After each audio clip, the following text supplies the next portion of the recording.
Hi guys, in this video I am going to show you how to change the brightness of your Windows 11 or Windows 10. It is the same and simple method.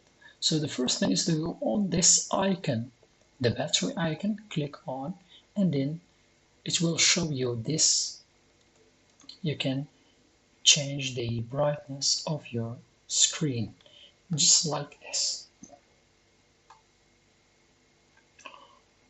Or if you haven't